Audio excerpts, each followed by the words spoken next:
கன்னியாகுமரி இந்தியாவோட தென்கோடி முனை. ஆனா உண்மையிலேயே இதுதான் தென்கோடியா?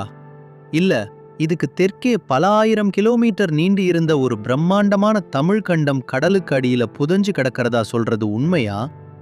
பல ஆயிரம் வருஷங்களுக்கு முன்னாடி நடந்த கடல்கோள் முதல் 2004ல நடந்த கொடூரமான சுனாமி வரை கன்னியாகுமரிக்கும் கடலுக்கும் அப்படி என்னதான் பகை?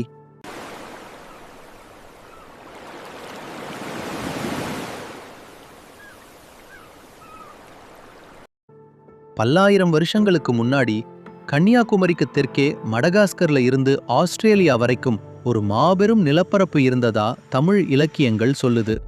அதுதான் குமரி கண்டம் அல்லது லெமூரியா.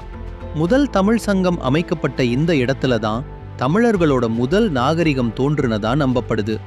ஆனா இயற்கையோட கோபம் ஒரு மிகப்பெரிய கடல்கோள், அதாவது பழங்கால சுனாமி வடிவத்துல வந்து அந்த மொத்த கண்டத்தையும் அப்படியே முழுங்கிடுச்சு.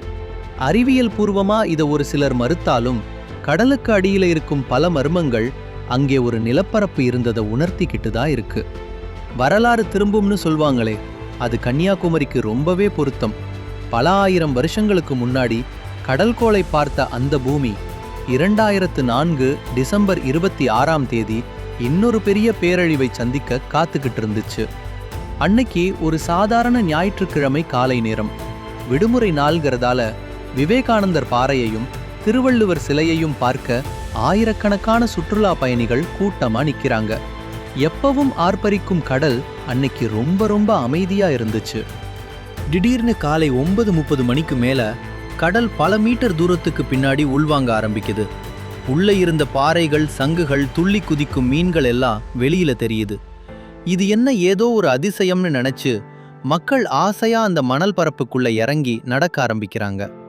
ஆனா கடல் எப்பவுமே உள்வாங்குனா அது ஒரு பெரிய அழிவோட ஆரம்பம்னு அன்னைக்கு அந்த அப்பாவி மக்களுக்கு தெரியல.